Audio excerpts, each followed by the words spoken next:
It seems like every time I've gone up here and talked to you guys, I've cried poor about not having money, and I wanted to kind of do something positive this year and share something positive with you guys. But I am going to cry poor first, though. I think, and that is part of to let you guys know what we do. But anyway, here's my crying poor portion of the presentation.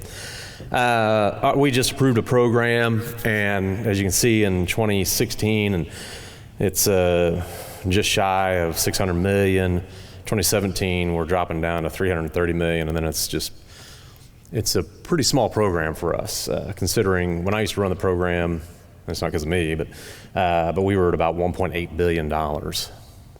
So now we're looking at about 325 million. So pretty rough. Our needs from the program, just to keep the lights on, not really keep the lights on, just keep things where they're at. We need $285 million on our major roads, essentially our pavements on our major roads. We need $100 million on our minor roads, this is statewide. And we need $100 million on our bridges. So that's $485 million. That's our needs. But our program is only going to be around $325 million. So again, crying poor. We're definitely not where we used to be. We just had a large investment in our infrastructure, but we are at a prime spot to make sure that we preserve what we just built. Our program from 2006 to 2012 averaged close to $1 billion. So we've made in the last 10 years, we've made a giant investment in our transportation infrastructure. So now's the time to preserve it. And we don't have much money. And we'll kind of go into a little bit of that a little bit later on in this presentation. But that's where we're at. We're in circle the wagons mode. Preserve. We really don't need to be building new things. You can use the old adage, you got a house, roof's leaking, there's really no reason to add on to that house. You probably ought to try and fix the roof. So that's kind of where we're at. We got an infrastructure that we've spent a lot of money on. It gets attacked every day by the sun, the weather, in the wintertime by the snow plows. So we just need to keep it in good shape. Keep good roads good, keep good bridges good. So again, I'm crying poor, but that's where we're at. Just to give you an idea of internally, and that kind of lends into what I've been doing lately. Internally, we have a little over $400 million. So this is our program right here. This is a construction program that we contract out. Internally, we have a little over $400 million. And that goes to a lot of things. Actually up to $80 million of that will go to our snow fight. On average, it's more like $50 million. But out of that, we spend about anywhere from $15 to $20 million on internal chip seals. So, and that's one thing that's stayed relatively consistent, is we spend about the same internally on chip seals. We'll spend somewhere in the neighborhood of $45 million on asphalt pavement repair. And a lot of that is preparing for a chip seal or 1-inch contract level course, which the 1-inch contract level course comes out of our program. So in a nutshell, that's kind of what we have. How is this 325, how's it going to break out into taking care of our system and preserving roads and bridges? We have a commitment from our commission that we're not going to be funding expansion work. We realize we don't have enough money. Again, don't add on to a house with roofs leaking. So we have that commitment. So we fully expect that we will have somewhat of a contracted program, but at least it should be focused in the right direction, and that is preservation. Every year, about this time of year actually, I sit down with our design division and we go over our policies associated with our 1-inch contract level course and with chip seals. And last year, I sat down and I was all jazzed up because I just came back from Minnesota and the Sharp 2 and chip seal in a 58,000 vehicle a day road. Of course, you could close that road down for an extended period of time, but still, I was all jazzed up from that. Well, every year I'd looked at this policy on our seal coats, and when I first took this position in 2011, our top end was, I believe it was 1,800 vehicles a day. Actually, Tim might remember that, but the most we could do is 1,800, a road with 1,800 vehicles a day. Anything over that, no dice, don't mess with it, don't chip seal it. That was our policy.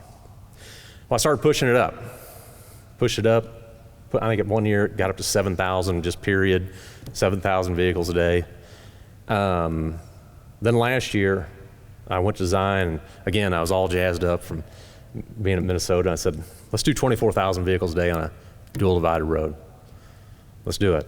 You know, we got tired of watching we'd put down a high type surface treatment, a high type, 3 3/4 mill and fill. We'd put it on these, 15,000 vehicles a day, dual divided roads, and then you just sit there and watch them open up, cracks start to propagate. You just watch it. You don't do anything about it. We really didn't have an overall surface treatment that we did. And then, 10 years later, if we're lucky, we mill it out and fill it again. So we needed something. And we know that chip seals, here around Kansas City, where you got giant ADTs, we know that's not really what we need to be using them for. But we do have a lot of rural interstate. We got a lot of rural major roads that carry quite a bit of traffic, but not a whole lot of traffic. So I came up with 24,000. I actually had some reasoning for it. I don't remember what it was, but came up with 24,000. It had something to do with, I knew that wouldn't touch any of I-70. I-70, for those of you that came from Indiana, the lowest it gets is 30,000. So it couldn't touch anything on I-70. But there's a lot of our rural interstates that it could touch, and a lot of our U.S. routes that it could touch and be a great tool to have. So anyway, I went to design. I actually was working in design before I was moved over into maintenance, so they know me real well. And I said, yeah, I want to do 24,000 vehicles a day.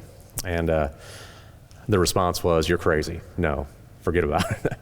But we compromised at 17,000 vehicles a day, which is nice. It's a heck of a lot more than what we've done in the past. But anyway, to me, I consider it's a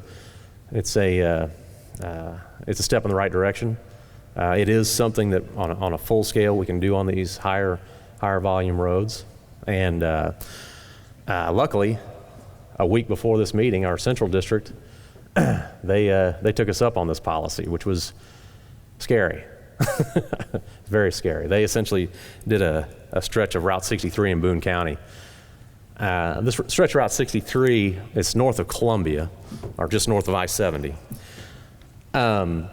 Northbound, the ADT is over 9,000 vehicles a day, and southbound, the ADT is over 3,000 vehicles a day. So grand total of 13,000 ADT, which doesn't really make a whole lot of sense. It's kind of a commuter route into Columbia. It doesn't make any sense that you would have such a big difference. So I really think, and just by judging, I was a traffic engineer for years, I'd say it's more like an 18,000 ADT route. So it's actually very much pushing the limits of our policy.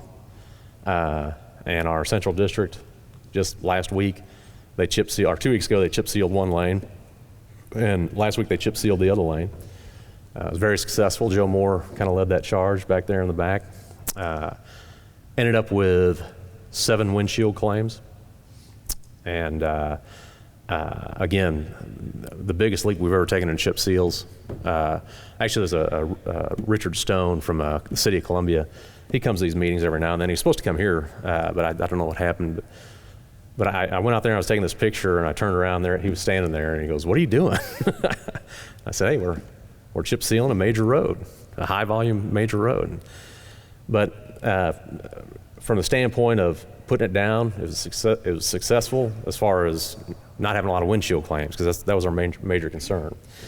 The area we used was Iron Mountain trap rock. It's quarter by eighth, quarter-inch Iron Mountain trap rock, so it was a smaller grade trap rock.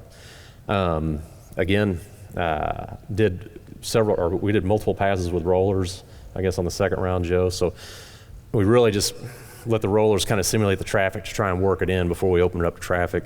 Had it closed down most of the day or into the night, the lane, is that correct? 24 hours, full 24-hour shutdown. Impacted your commute, but still, and again, from travel impact standpoint, we didn't get a lot of complaints either, or none that I was aware of. So, yeah, so again, we took it to heart and had an opportunity to do a high volume road. I'm going to talk to you something about performance measures. And I'm making this pitch, and actually people in my division, they've seen this, and I'm sure he's probably going to go to sleep because she's already seen it once, but I'm going to continue pitching this over and over again. We have two metrics to our pavements. We have and Griff talked about it earlier. We got IRI, which is great. And then we have PASERs, a 1 to 10 visual rating, which I'm not too crazy about. But it is a good metric, though. But then, as far as our performance measure for MoDOT, what we have percent good and percent not good, as Griff mentioned earlier. Nothing's bad; it's just not good. But if you think about that, and this is the perspective I try to put it in, to me that's kind of a lagging indicator. And to put it this way, let's say your child goes to school and the school says, hey, you know what, instead of doing quarterly semester grades, we're just going to go ahead and next summer we're going to tell you what your kid got. Okay? Is that acceptable? Would that be acceptable to you as a parent? Not to me. I kind of like it now. You have period, then quarter, then period, and semester. You have grades in advance of when they actually get recorded, your semester grades. Those are leading indicators. That's what we expect as parents of our children, or as ourselves if we're going to school. We expect leading indicators. This is very much a lagging indicator. This day-ran data is 2 years old. So I put together this little example, and one thing about this example is unique to Missouri because essentially across the bottom you have routes, lettered routes. That's one thing, I don't know of any other state that has lettered routes. I grew up here in Missouri, and it's just normal to me to have lettered routes. It wasn't until I moved to Florida and I met somebody, I was a traffic engineer, and I met somebody and they said, you're from Missouri? I said, yeah. And they said, they have lettered routes. I said, oh yeah, I grew up with that. And the guy said, that's weird. And then after I thought about it, I'm like, yeah, we got interstates are numbered, US routes are numbered. Every other state I've been in, it's county routes are numbered, but we have lettered routes. But anyway, let's take these two examples of districts, District A and District B. And what this is I'm trying to push remaining service life, which is more of a leading indicator, rather than just percent good, percent bad. But I took this example, and the dollar signs are just an investment and where they choose to invest. So, and the dollar sign will keep it from going down in condition. So here you got District A and District B. District B is like, okay, our only measure is percent good. We're at 50% good. We got to get up. We got to get that number up. So they invest all of their money into Route F. All $4 goes to Route F. District A, they're a little bit more long-sighted, I guess. They're like, you know what? We don't have enough money to keep these 5 routes in good shape. There's no sense in doing something else. So District B says, all right, we're going to build that Route F. We're going to build it up to where it's good. So boom, look at that. District B, you're at 60%. Congratulations. You're at 60% good. That's our measure. That's what you do.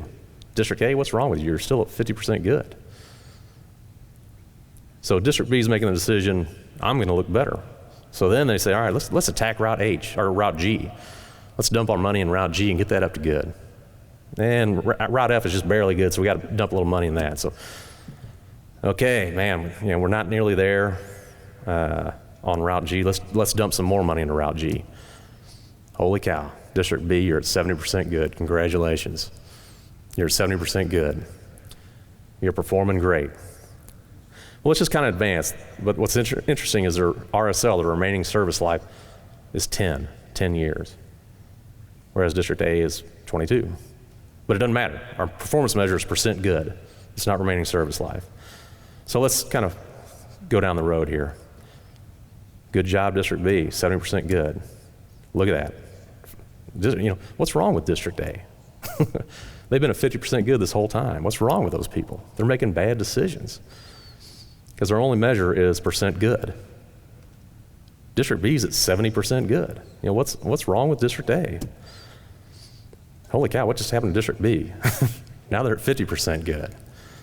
Well, they're at 50% good, and so is District A, and District B's better at it. You know, they've showed a better performance in the past. So, you know, my money's on District B to keep this ship right. Whoa, wait a second, what happened to District B? Now they're 40% good. What's going on here? District B's at 40% good. The remaining service life is 0. But that doesn't matter, that's not a measure. District A is hanging in there. Year 12, 13, 14, 15, 16, 17, 18, 19, 20, 21, 22, 23, 24. 25 years in, District A is still at 50% good, and District B is just at 40% good. So for 25 years, from 7 years on, District B has been 10% less than District A. Were they making good decisions? You know, they brought some payments up to good. They got a little better for a little while, but the key is the remaining service life. Now, we haven't been able to use remaining service life because we really haven't had a good model for the deterioration of our various classes of payments. So we couldn't do it. But we did hire both University of Missouri and the Missouri, I should know this, Missouri University of Science and Technology. It's my alma mater, but they changed the name after I graduated. So we got those universities together. We got the graduate students there to kind of plow through all of our data, all of our IRI data over time for various classes of payments. Plowed through it, modeled the deterioration over time, did a great job. So they got us some deterioration models for various families of payments. So now, and that's just IRI. The other component, the other metric is PASER. We don't have a deterioration model for PASER. That's a rough one to do. But we do have a deterioration model for IRI. So that gives us the ability, just from the IRI metric, to see how long these roads, see what type of remaining service life we have in these roads. And also to help with the idea of preservation. Because what I've just showed you here, District B, until they didn't have a choice, you know, that wasn't a preservation model at all. They're just going for worst first and making it better. Remaining service life is a measure that will tell you how well a district is performing based on the remaining service life of your payments. And if you look at District A, it's only going down 1 a year, whereas District B plummets. So District B just kind of reached for it all, but then ended up 10% lower than District A over the course of over 16 years. But anyway, that's my presentation. Again, if I don't get a chance again, thank you guys for coming to our great state of Missouri, and thank you very much.